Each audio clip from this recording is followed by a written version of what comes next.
Bhishana Vallabha Girivardhari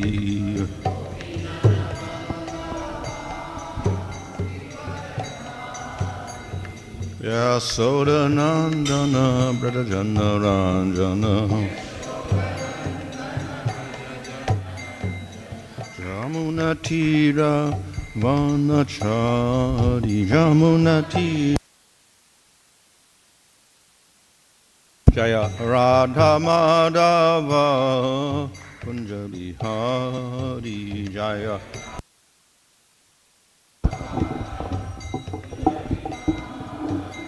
Hare Krishna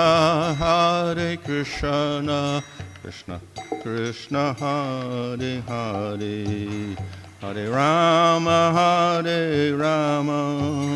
Rama Rama Hare Hare Hare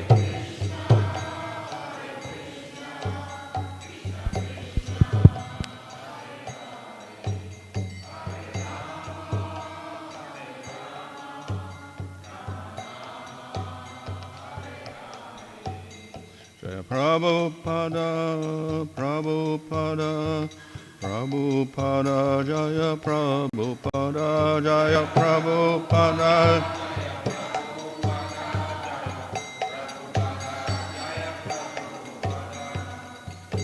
Vishnu Bhagavan Prabhupada Kachai also the cease with AC Bhakti Bodhana Saṁsūcitaṁ Prabhupada Ki Jai Amachar Haridas Thakur Ki Jai Prem Sagaho Śrī Kṛṣṇa Chaitanya Prabhu Nityananda Śrī Advaita Gadadhar Shri Gaur Bhakta Vrinda Ki Jai Śrī Radha Krishna Gopa Gopidas Shyama Kunda Radha Kunda Giri Govardhan Ki Jai Shri Vrindavan Dham Ki Jai Navadvip Dham Ki Jai Ganga Jamuna Tulasi Bhakti Devi Ki Jai Ananda Koti Vaishnava Vrinda Ki Jai Samaveta Bhakta Vrinda Ki Jai Go Premanandi All glories to some devotees, all glories to some devotees, all glories to some devotees, all glories to Shri Guru and Shri Guranga, all glories to Srila Prabhupada. Jai. Om Namo Bhagavate Vasudevaya. Om Namo Bhagavate Vasudevaya. Om Namo Bhagavate Vasudevaya. Nama Om Vishnupadaya Krishna Prashtaya Bhutale Srimate Bhaktivedanta Swami Niti Namane Namaste Saraswata Deve Gauravani Prachadane Nirvishesha Shunyavadi Paschatya Tarane Śrī Kṛṣṇa Chaitanya Prabhu Nityananda Śrī Advaita Gadadhar Shivasadi Gaur Bhakta Vrinda Hare Krishna Krishna Krishna Hare Hare Hare Rama Rama Rama Hare Hare. Reading from Srimad Bhagavatam Canto 1 Chapter 5 Verse 32. Etat saṁsūcitam brahmaṁs tāpa-traya-cikitsitam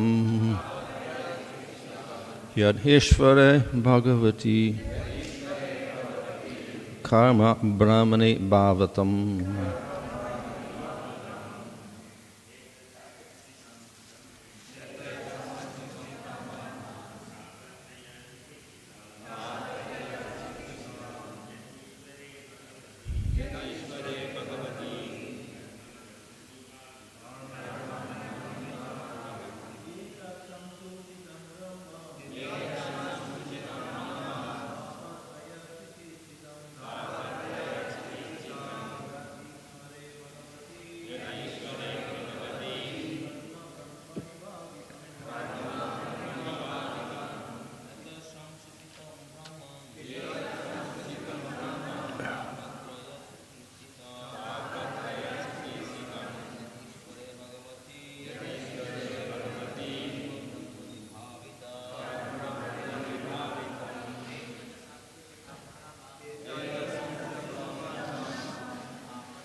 etat, this much, saṁsūcitam, decided by the learned Brahman, O Brāhmaṇa Vyāsa, tāpa-traya, 3 kinds of miseries, cikitsitam, remedial measures, yat, what, īśvare, the Supreme Controller, bhagavati, unto the Personality of Godhead, karma, one's prescribed activities, brahmaṇi, unto the great, bhāvitam, dedicated. Translation, O Brāhmaṇa Vyāsadeva, it is decided by the learned that the best remedial measure for removing all troubles and miseries is to dedicate one's activities to the service of the Supreme Lord, Personality of Godhead, Śrī Kṛṣṇa. Purport, Śrī Nārada Muni personally experienced that the most feasible and practical way to open the path of salvation or get relief from all miseries of life is to hear submissively the transcendental activities of the Lord from the right and bona fide sources. This is the only remedial process. The entire material existence is full of miseries. Foolish people have manufactured out of their tiny brains many remedial measures for removing the threefold miseries pertaining to the body and mind, pertaining to the natural disturbances and in relation to other living beings. The whole world is struggling very hard to exist out of these miseries, but men do not know that without the sanction of the Lord, no plan or no remedial measure can actually bring about the desired peace and tranquility. The remedial measure to cure a patient by medical treatment is useless if it is not sanctioned by the Lord. To cross the river or the ocean by a suitable boat is no remedial measure if it is not sanctioned by the Lord. We should know for certain that the Lord is the ultimate sanctioning officer, and we must therefore dedicate our attempts to the mercy of the Lord for ultimate success, or to get rid of the obstacles on the path of success. The Lord is all-pervading, all-powerful, omniscient, and omnipresent. He is the ultimate sanctioning agent of all good or bad effects. We should, therefore, learn to dedicate our activities unto the mercy of the Lord and accept Him either as impersonal Brahman, localized Paramatma, or the Supreme Personality of Godhead. It does not matter what one is. One must dedicate everything in the service of the Lord. If one is a learned scholar, scientist, philosopher, poet, etc., then he should employ his learning to establish the supremacy of the Lord. Try to study the energy of the Lord in every sphere of life. Do not decry Him and try to become like Him or take His position simply by fragmental accumulation of knowledge.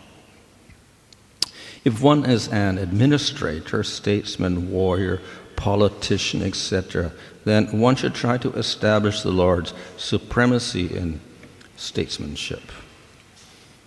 Fight for the cause of the Lord as Śrī Arjuna did.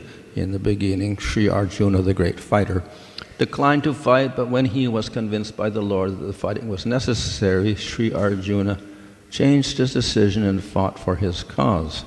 Similarly, if one is a businessman, an industrialist, an agriculturist, etc., then one should spend his hard-earned money for the cause of the Lord.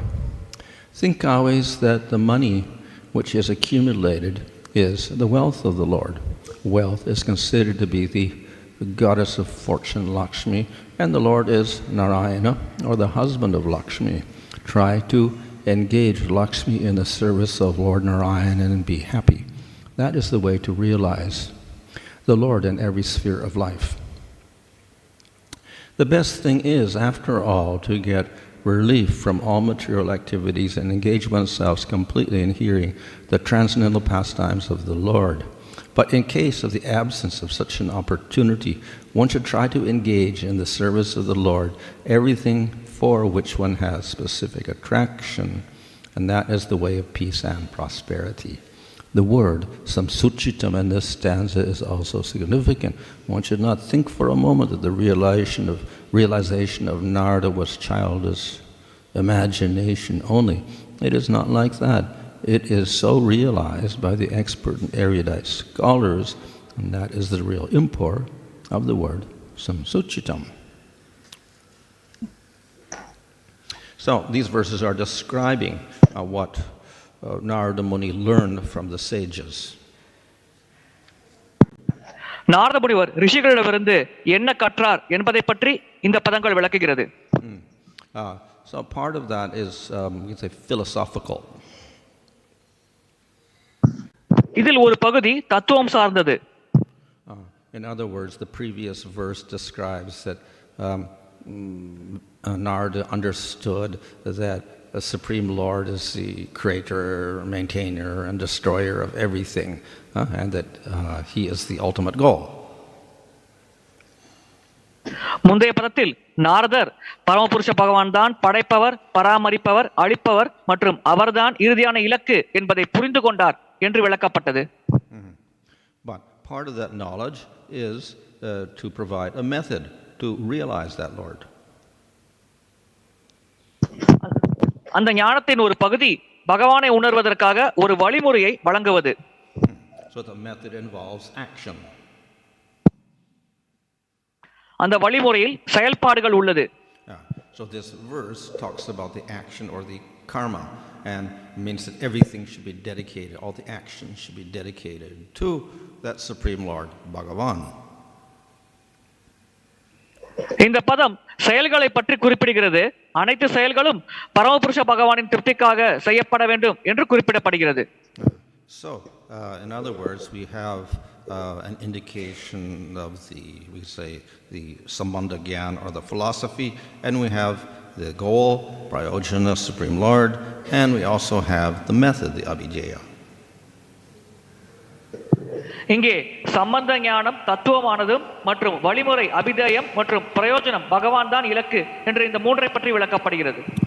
So in the last sentence of the Purport, Prabhupada explains that saṁsūcitam means something which is concluded by all the great sages. saṁsūcitam என்றால் அனைத்து ரிஷிகளாலும் இறுதியான முடிவு என்று வழங்கப்பட்டது என்று இறுதியான வரியில் பிரபுபாதர் விளக்குகிறார். Now, of course, we have many sages saying many different things. பல ரிஷிகள் பலவிதமான விஷயங்களை கூறுகிறார்கள். And even if they accept the Vedas, they come to different conclusions. அவர்கள் வேதங்களை ஏற்றாலும் வெவ்வேறு முடிவுக்கு வருகிறார்கள். So Jaimini accepts the Vedas, but his conclusion is go to Svargaloka, not Vaikuntha.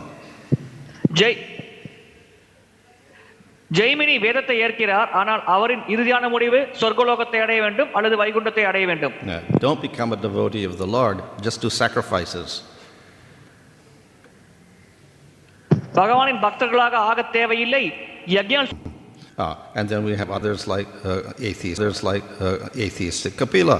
Says ultimate goal is you realize Atma, finished, no God, no Brahman. நாத்திக கபிலர் கூறுகிறார், இறுதியான இலக்கு ஆத்மாவை உணர்வதுதான், பிரம்மன் பகவான் என்பதே கிடையாது. Of course, then we have others like Shankaracharya says you are Brahman. சங்கராச்சாரியர் போன்ற பல பிறர் நீங்கள் தான் பிரம்மன் என்று கூறுகிறார்கள். So, though many sages do accept the Vedas, they also come to the wrong conclusion. பல ரிஷிகள் வேதங்களை ஏற்றாலும் அவர்கள் தவறான முடிவிற்கு வருகிறார்கள்.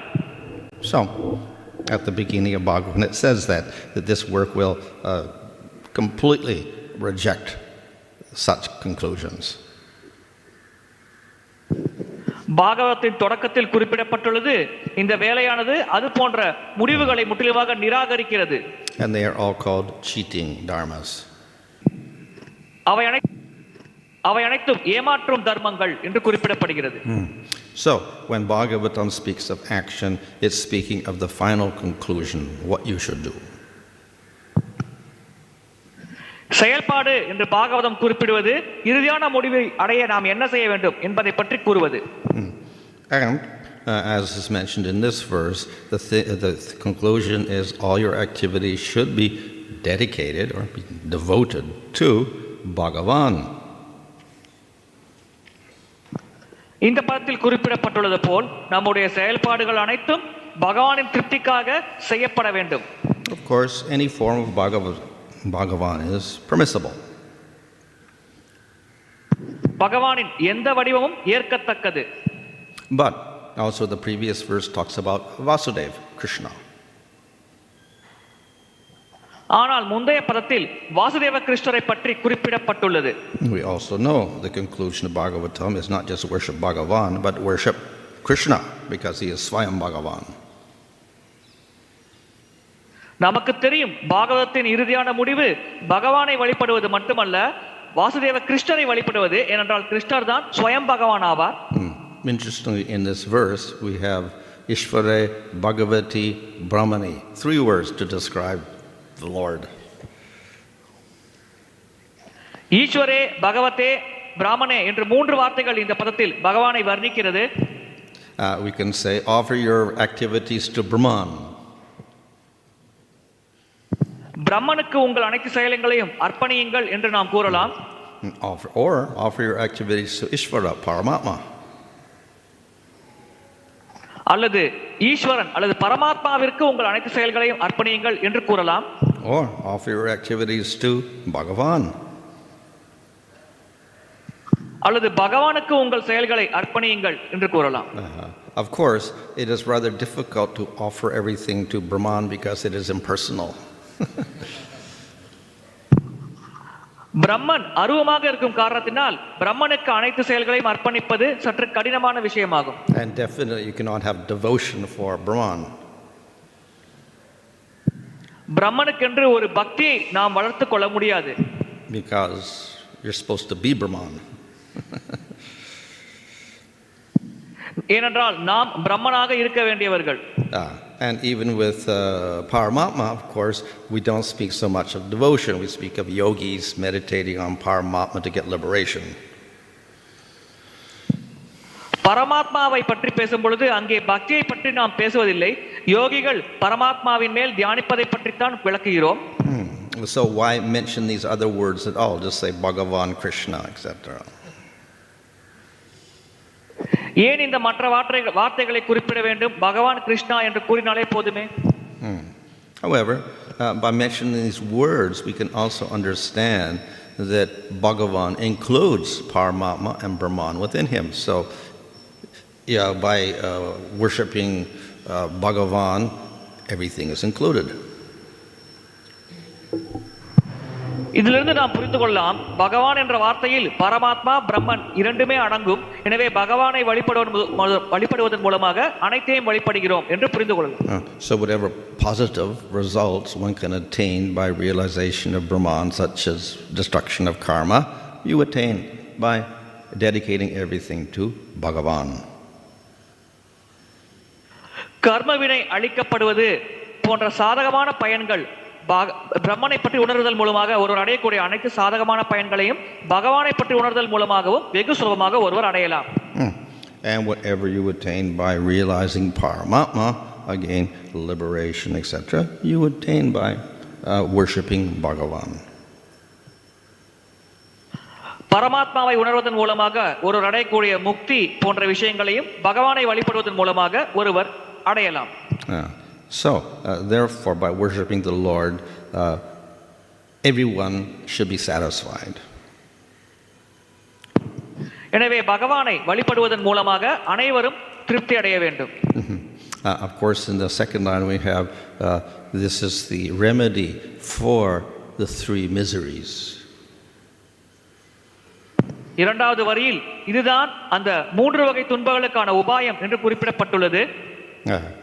Of course, to get rid of miseries, if we eliminate all miseries, this means liberation again.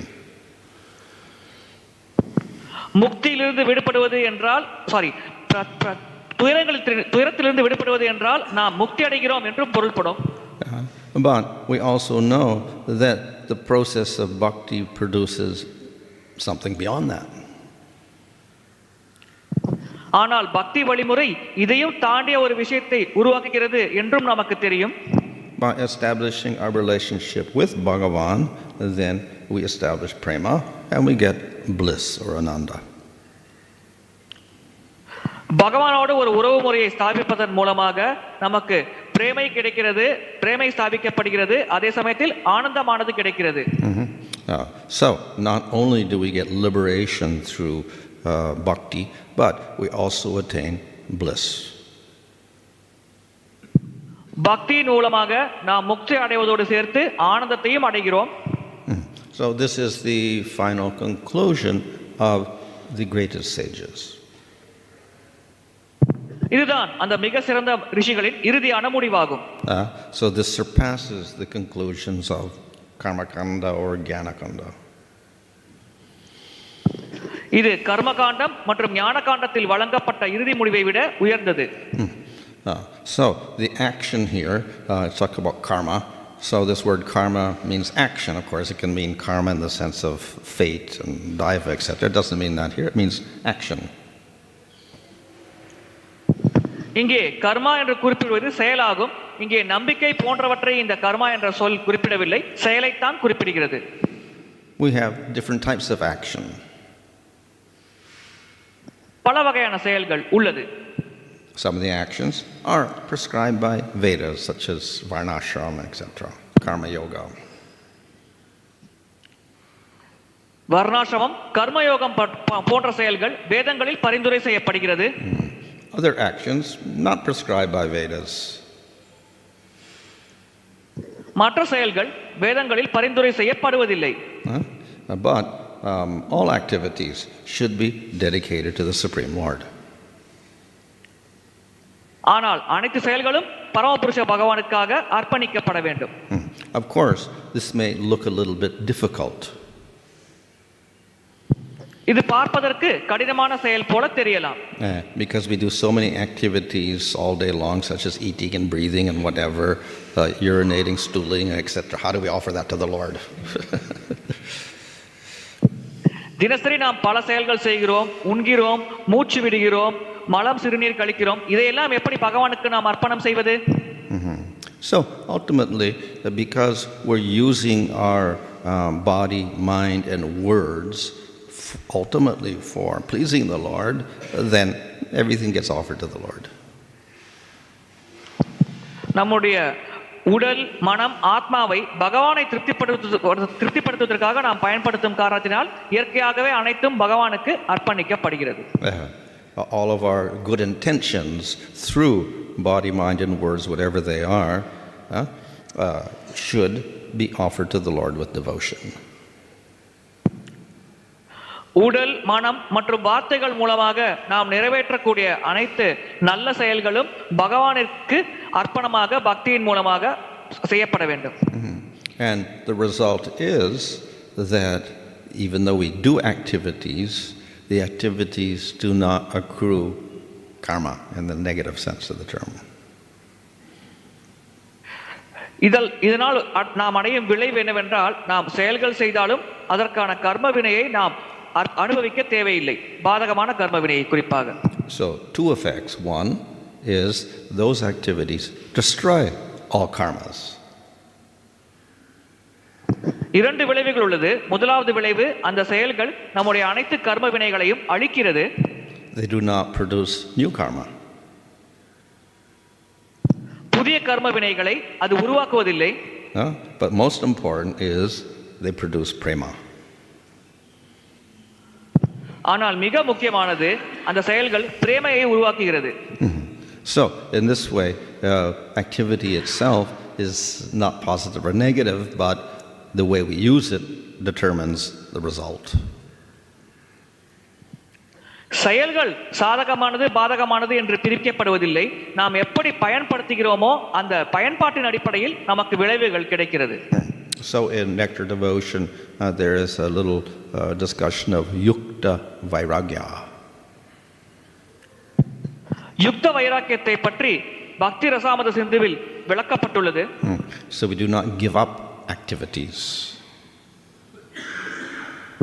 நாம் செயல்களை கைவிடுவதில்லை. We do not give up material objects. பௌதிகமான பொருட்களை கைவிடுவதில்லை. Normally, the jnani or the yogi will give up both these things because he doesn't want to accrue karma. பொதுவாக ஞானிகளும் யோகிகளும் இந்த இரண்டு விஷயங்களையும் கைவிடுகிறார்கள். ஏனென்றால் கர்ம வினையை சேர்த்துக்கொள்ள அவர்கள் விரும்புவதில்லை. So this we call vairagya. இதை நாம் வைராக்கியம் என்று அழைக்கிறோம். So the devotee doesn't give these up, but still he's practicing vairagya. பக்தர்கள் இதை கைவிடுவதில்லை, இருப்பினும் வைராக்கியத்தை பயிற்சி செய்கிறார்கள். Why don't his activities, employment of objects, create karma? ஏன் இது போன்ற பொருட்களை வைத்து செயல்கள் செய்வது அவர்களுக்கு கர்ம வினையை ஏற்படுத்துவதில்லை? And the reason is because it is related to Krishna. இதற்கான காரணம் இது கிருஷ்ணரோடு தொடர்புடையதாக இருக்கிறது. It says nirbandha Krishna sambandhe. There is a continuous connection with Krishna in all these activities. Therefore, it's vairagya. இந்த செயல்கள் மூலமாக ஒருவருக்கு தொடர்ச்சியான கிருஷ்ணரின் சங்கமானது கிடைக்கிறது. எனவே இது வைராக்கியம் என்று அழைக்கப்படுகிறது. So one produces destruction of all karma and all material attachment, not by renunciation of action and objects, but by engagement of actions and activities in the service of the Lord. செயல்களை நீக்குவதன் மூலமாக அல்லது செயலற்ற தன்மையின் மூலமாக ஒருவர் வைராக்கியத்தை மற்றும் பற்றின்மையை வளர்க்க முடியாது. மாறாக அனைத்து செயல்களும் பகவானின் சேவையில் ஈடுபடுத்துவதன் மூலமாக அந்த நிலையை ஒருவர் அடைய முடியும். So that is called yukta vairagya. இது யுக்த வைராக்கியம் என்று அழைக்கப்படுகிறது. There are, however, two ways in which we do activities in bhakti. பக்தியில் நாம் இரண்டு வழிகளில் செயல்கள் செய்யலாம். Some of the activities are directly bhakti. They are directly the Svarupa Shakti of the Lord. சில செயல்கள் நேரடியாக பக்தி, நேரடியாக பகவானின் சொரூப சக்தியாக இருக்கிறது. Such as Shravanam and Kirtanam. உதாரணத்திற்கு ஸ்ரவணம், கீர்த்தனம். Their very substance is an offering to the Lord.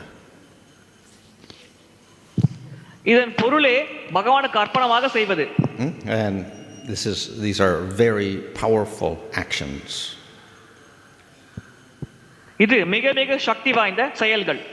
Though they appear to be actions using our body and our mind and our words, and they look material, they're not material at all. They're actually, as I said, Svarupa Shakti of the Lord.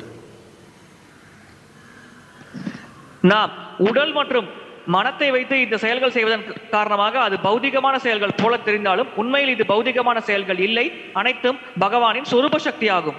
So thus they never produce karma. எனவே இது கர்ம வினையை உருவாக்குவதே இல்லை. And even if they're not done with devotion, chanting the name of the Lord accidentally even will destroy all your karma and doesn't produce karma. பக்தியோடு இந்த செயல்கள் செய்யப்படாவிட்டாலும் தற்செயலாக ஒருவர் பகவானின் நாமத்தை உச்சரித்தாலும் அது அனைத்து விதமான கர்ம வினையையும் அழித்து விடுகிறது, புதிய கர்ம வினையை உருவாக்குவதில்லை. So people will protest and say, well, yeah, okay, Ajamil said the name Narayan to mean his son, but up until his death, he was still doing sinful activities. நாராயணர் என்று தன்னுடைய மகனின் நாமத்தை தற்செயலாகத்தானே அஜாமிலன் உச்சரித்தார் என்று கூறலாம். ஆனால் மரணப்பட தருவாயில் அவர் எந்த விதமான பாவகாரியத்தையும் செய்யவில்லையே. So it is described that such activities, such sinful activities were like a snake with no teeth. இங்கே இது போன்ற பாவ காரியங்களானது பல்பிடுங்கிய பாம்பு போல செயலற்ற தன்மையை கொண்டிருக்கும் என்று விளக்கப்படுகிறது. Snake bites, no poison. அது போன்ற பல் பிடுங்கப்பட்ட பாம்பு கடித்தாலும் விஷம் ஏறாது. So Ajamil does sinful activity, no sinful result. Yamaraj cannot touch him.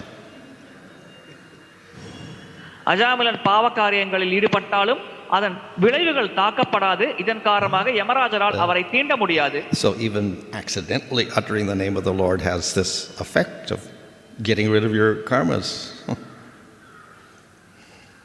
தற்செயலாக பகவானின் நாமத்தை உச்சரித்தாலும் நம்முடைய கர்ம வினைகள் முற்றிலுமாக அழிக்கப்படும் என்ற விளைவானது நமக்கு கிடைக்கும். So of course all of the activities of bhakti are of this nature. You take prasad accidentally, it also has positive effect in any case. பக்தியின் அனைத்து செயல்களும் இந்த இயல்பில் தான் இருக்கிறது. உதாரணத்திற்கு நாம் பிரசாதம் எடுத்தாலும் அது நமக்கு நன்மையே உருவாக்கும். We also have other activities. We have activities of jnana, yoga, and varnashram, karmakanda, etc. ஞானம், யோகம், வர்ணாசிரமம், கர்மகாண்டம் போன்ற மற்ற செயல்பாடுகளும் உள்ளது. They are not labeled bhakti because the goal is quite different. இந்த அனைத்து செயல்களின் இலக்கு மாறுபட்டதாக இருக்கும் காரணத்தினால் இவை பக்தி என்று அழைக்கப்படுவதில்லை. Of course, the indirect goal is the same. மறைமுகமான இலக்கு ஒன்றுதான். They are stages of purification to lead to bhakti, to lead to prema. இவை அனைத்தும் ஒருவர் தூய்மைப்படுத்திக் கொள்ளும் நிலைகளாகும். இந்த நிலைகளை கடந்து ஒருவர் பக்தி மற்றும் பிரேமையை அடையலாம். But these processes are formulated in order that people who don't have faith in bhakti can attain different goals. பக்தியில் நம்பிக்கையற்ற நபர்கள் வெவ்வேறு இலக்குகளை அடைய வேண்டும் என்ற காரணத்திற்காக இந்த வழிமுறைகள் உருவாக்கப்பட்டுள்ளது. So, goal of karma yoga is to go to Svargaloka to get material enjoyment with minimum of suffering. கர்மயோகத்தின் இலக்கு என்னவென்றால் சொர்க்கலோகத்திற்கு சென்று பௌதிகமாக அனுபவிக்க வேண்டும், மிக குறைந்த துன்பத்தை அனுபவிக்க வேண்டும் என்பதுதான். In those actions, among the actions they do of karma yoga, you also have to worship the Lord. So there's a little bit of bhakti there. அந்த கர்மயோக வழிமுறையில் ஒருவர் செயல்பாடுகள் செய்தாலும் சிறிதளவு பரமபுருஷ பகவானை வழிபட வேண்டும். அந்த அளவில் அங்கே சிறிய அளவு பக்தி இருக்கிறது என்று கூறலாம். But still, we do not equate karma yoga and varnashram with bhakti. It is different because the goal is different. ஆனால் இலக்கு மாறுபட்டு இருக்கும் காரணத்தினால் நாம் கர்மயோகம் மற்றும் வர்ணாசிரமத்தை பக்தி என்று அழைப்பதில்லை, பக்தியாக கருதுவதில்லை. Of course, ultimate goal, as I said, is the Supreme Lord. இறுதியான இலக்கு நான் முன்பே கூறியது போல் பரமபுருஷ பகவான் தான். So, such activities also we can, let's say, elevate by offering them to the Lord. அது போன்ற செயல்களையும் பகவானுக்கு அர்ப்பணமாக செய்வதன் மூலமாக நாம் செய்யலாம். And by performing them without desire for Svargaloka or any material benefits. அதே சமயத்தில் அந்த செயல்கள் செய்யும் பொழுது சொர்க்கலோகத்தை அடைய வேண்டும் அல்லது ஏதேனும் பௌதிகமான லாபத்தை அடைய வேண்டும் என்ற உள்நோக்கம் இல்லாமல் இருக்க வேண்டும். So in Bhagavad Gita, Krishna praises Nishkama Karma Yoga and offering activities of Varnashram to the Lord. நிஷ்காம கர்மயோகம் மற்றும் வர்ணாசிரம செயல்களை பகவானுக்கு அர்ப்பணமாக செய்வதை பகவத்கீதையில் பகவான் கிருஷ்ணர் புகழ்கிறார். So in this way they are at least connected with the Supreme Lord. இவ்விதமாக குறைந்தபட்சம் இது பகவானோடு தொடர்புடையதாக இருக்கிறது. And thus in this verse it says karma. It can refer to prescribed activities of the Vedic literature, that is karma yoga. Offer them to the Lord, then good effect. இந்த பதங்களில் கர்மா என்பது வேதங்களில் விதிக்கப்பட்ட கடமையை குறிக்கிறது என்று குறிப்பிடப்படுகிறது. அதை நாம் பகவானுக்கு அர்ப்பணமாக செய்வதன் மூலமாக அந்த விளைவை அடையலாம். Now, as I said, besides these prescribed activities or other activities we do, we cannot offer to the Lord, but still, because our intention is to dedicate everything to the Lord, then in that sense, it's an offering to the Lord. விதிக்கப்பட்ட கடமைகளையும் தாண்டி நாம் வேறு சில செயல்கள் செய்கிறோம். அதை நாம் பகவானுக்கு அர்ப்பணமாக செய்ய முடியாது. ஆனால் நம்முடைய நோக்கம் பகவானுக்கு அர்ப்பணமாக செய்ய வேண்டும் என்று இருக்கும் காரணத்தினால் அதை ஒரு பகவானின் சேவையாக நாம் செய்யலாம். Still, we should distinguish these type of activities from the activities of bhakti. ஆனால் பக்தி செயல்களை இது போன்ற செயல்களிலிருந்து நாம் வேறுபடுத்தி பார்க்க வேண்டும். So in Bhakti Sandarbha, there Jiva Goswami calls the activities like hearing and chanting Svarupa Siddha Bhakti. They are by their very nature bhakti. பக்தி ரசம் சித்தவில் ரூப கோஸ்வாமி இது போன்ற ஸ்ரவணம் கீர்த்தனத்தை ஸ்வரூப சித்த பக்தி என்று குறிப்பிடுகிறார். அதாவது இயல்பாகவே அது பக்தி என்று குறிப்பிடுகிறார். These other activities, because they're accompanying our devotional service and are offered to the Lord, they're not the same.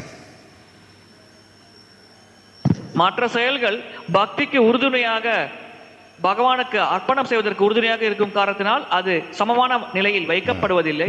We can call them Aropa Siddha Bhakti or Sanga Siddha Bhakti. அதை அரூப் சித்த பக்தி அல்லது சங்க சித்த பக்தி என்று நாம் அழைக்கலாம். They become bhakti by association with bhakti. பக்தியின் சங்கத்தின் மூலமாக அந்த செயல்களும் பக்தியாக மாறுகிறது. Or they become bhakti by altering them, by offering them to the Lord. Aropa Siddha Bhakti. அல்லது அந்த செயல்களை பகவானுக்கு அர்ப்பணம் செய்வதன் மூலமாக அது பக்தி செயல்களாக மாறுகிறது. If we separate them from the bhakti, then again they're not useful for us. பக்தியிலிருந்து அதை நாம் பிரித்தோம் என்றால் அது நமக்கு எந்த வகையிலும் பயன் தராது. So therefore the primary activity are the Svarupa Siddha Bhakti activities. பிரதானமான செயல்கள் ஸ்வரூப சித்த பக்தி செயல்கள். Okay, Hare Krishna.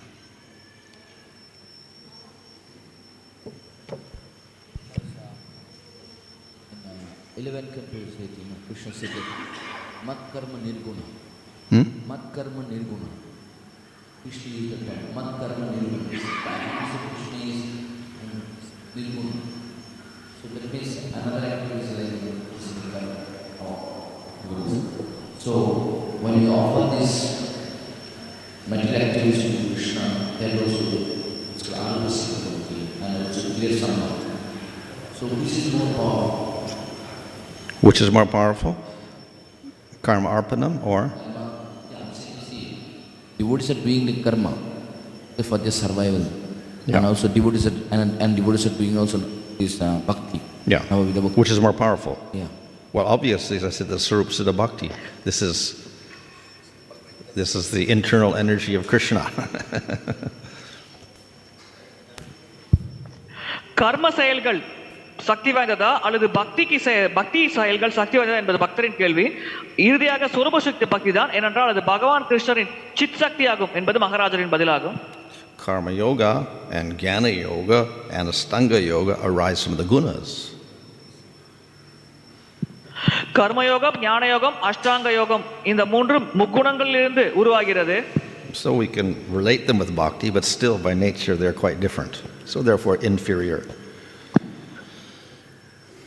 அதை பக்தியோடு நாம் தொடர்புபடுத்தி பார்க்கலாம், ஆனால் இயல்பாகவே அது சற்று மாறுபட்டு இருக்கிறது. எனவே அது சற்று தாழ்ந்த நிலையில் வைக்கப்படுகிறது. So if we do nishkama karma yoga and offer the results to the Lord, it looks kind of like bhakti, but actually still you cannot get to Vaikuntha that way. You can get to Brahmaloka. நிஷ்காம கர்மயோகத்தை செய்து நாம் பகவானுக்கு அர்ப்பணிக்கலாம். இது பக்தி போல நமக்கு தெரியலாம், ஆனால் இதன் மூலமாக ஒருவர் வைகுண்டத்தை அடைய முடியாது. அதிகபட்சம் பிரம்மலோகத்தை அடையலாம். In other words, that does not produce prema. வேறு வார்த்தைகளில் கூற வேண்டுமென்றால் அது பிரேமையை உருவாக்குவதில்லை. So the direct activities of bhakti, they produce prema. பக்தியின் நேரடி செயல்கள் பிரேமையை உருவாக்குகிறது. Of course, if they are mixed, again, they do not produce prema. அது கலப்பட பக்தியாக இருந்தால் பிரேமையை அது உருவாக்குவதில்லை. Maharaj, you are explaining about karma, Jaimini, and the goal of the karma is that, according to Jaimini, is that to enjoy the heavenly pleasure. Question is that, is it not something like that, because the people are not following the Vedic system, and Jaimini is trying to inspire them by showing some kind of interesting result that, you can enjoy Sargaloka, heavenly planets eternally. Is it not that to inspire them to take up the process of Vedic system? வேத வழிமுறையை மக்கள் கடைபிடிக்காத காரணத்தினால் அவர்களை உற்சாகப்படுத்த வேண்டும் என்ற நோக்கத்திற்காக இந்த விதிக்கப்பட்ட கடமைகளை செய்தால் நீங்கள் நிரந்தரமாக சொர்க்கத்தில் அனுபவிக்கலாம் என்ற வாக்கியத்தை ஜெய்மணி கூறியிருக்கிறார் என்று நாம் புரிந்து கொள்வது சரியான புரிதலா? I didn't understand the question. And, It's very difficult to hear this microphone. I can't hear the words. Huh? saying that Jaimini, he introduced the karma. Huh? He introduced karma to Okay, purify people. and also if you do karma, you can enjoy heavenly planet eternally. Okay. So my question is it not that to inspire the people to take up the Vedic process, that you are saying that you can enjoy eternally, that only to, because people are not following the system, Vedic system, only to inspire them to take up the Vedic system, he introduced this.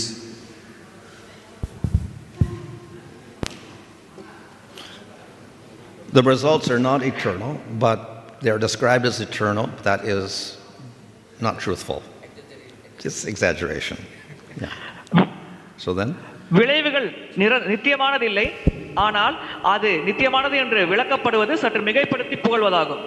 Because people are not following the system, Vedic system. Yeah. It's only to inspire them to take up the system. Yes. So they're encouraged by giving them exaggeration is used to encourage them to do that system rather than nothing. Yeah, that's all. எதுவுமே செய்யாமல் இருப்பதை காட்டிலும் இது போன்ற செயல்கள் செய்ய வேண்டும் என்று மக்களை உற்சாகப்படுத்த வேண்டும் என்ற நோக்கத்திற்காக இந்த வாக்கியங்கள் பயன்படுத்தப்பட்டுள்ளது.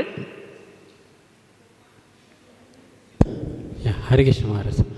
Maharaj, regarding the activities you are saying, if someone do the activities and just offer the fruits to the Lord, then it is not the same as the bhakti what you are saying, that Siddha Bhaktis, Sravanam Kirtanam. But if someone do the activities with the consciousness that I am doing this for Krishna, like let us say some service we are doing, like someone is studying or someone is doing the job, with the consciousness that I am doing it for Krishna, and the results also they are offering to Krishna, then will it be the same as the bhakti of Sravanam Kirtanam? Is it better? No, not better. Is it the same as the same? Oh, well, we do those why do we do those? Okay. நாம் கிருஷ்ணருக்கு அர்ப்பணமாக பக்தி செயல்கள், சித்த பக்தி செயல்கள் செய்தால் அது இந்த கர்ம வினையை அர்ப்பணமாக செய்வதை காட்டிலும் சிறப்பானது என்று நாம் புரிந்து கொள்ளலாமா? So, why do we do these activities here described, which is basically job, etc.? Why?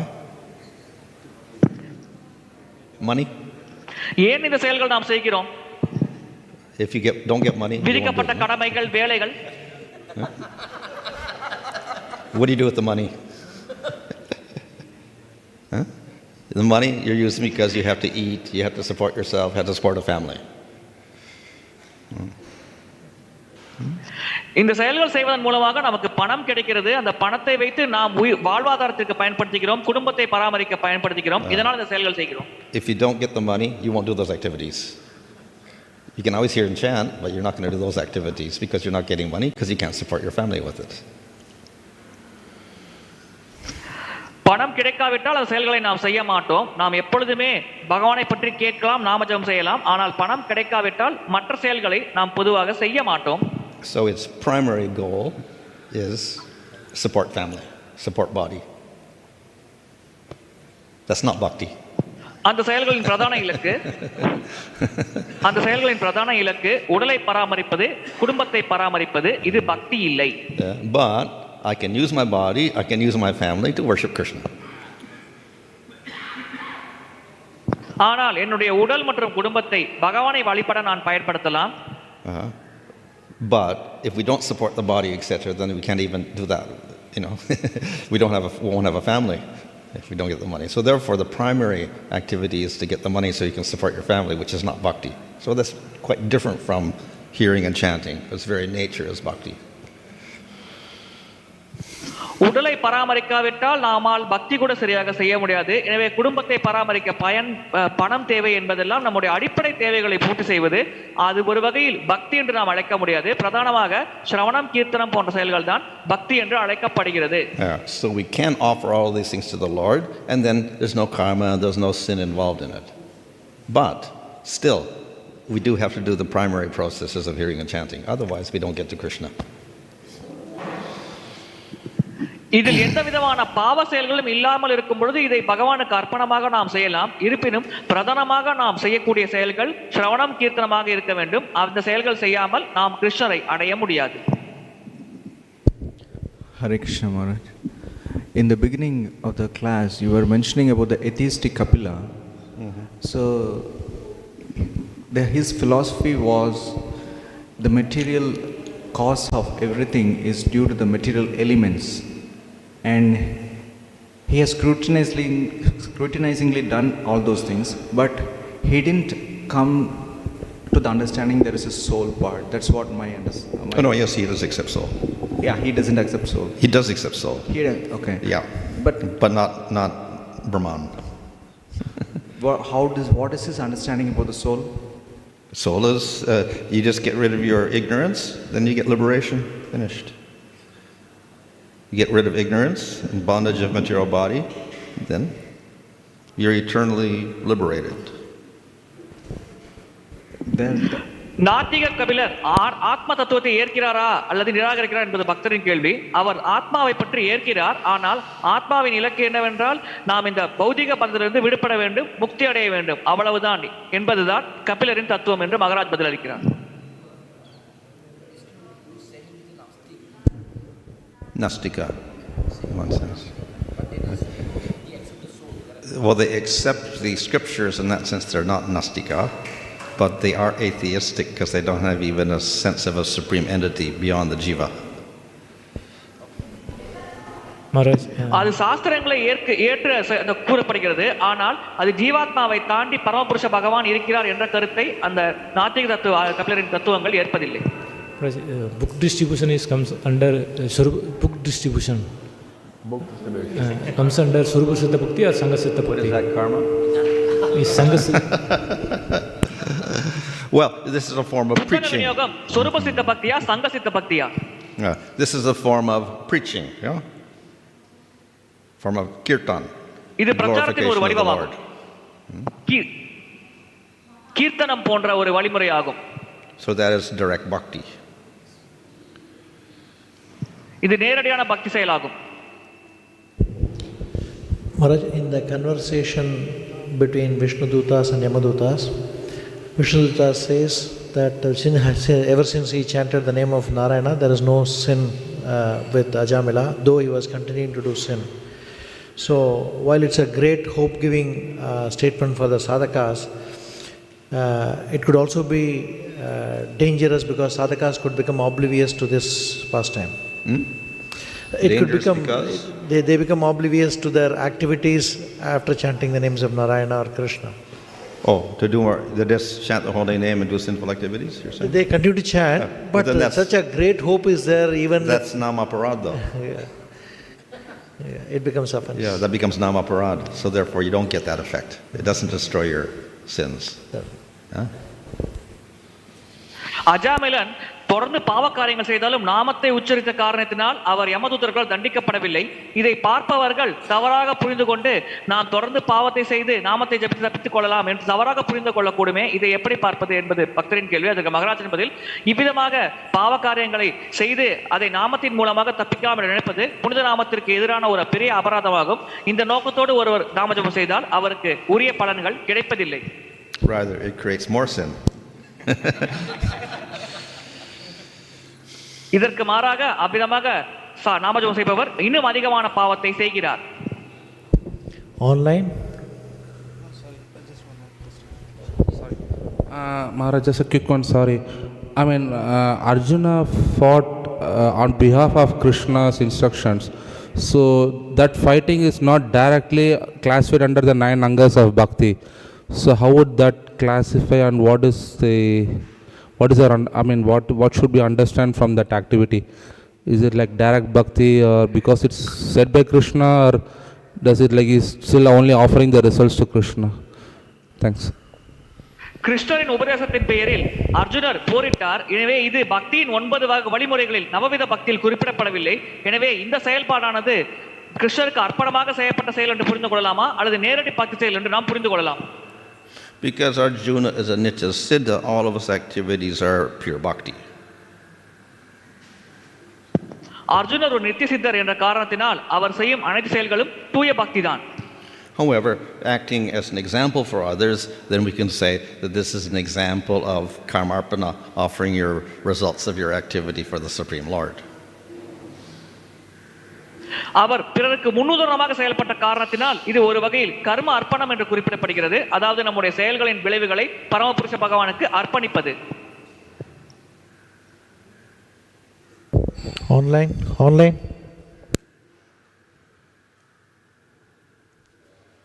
Hare Krishna, Maharaj, there are no online questions. Jai.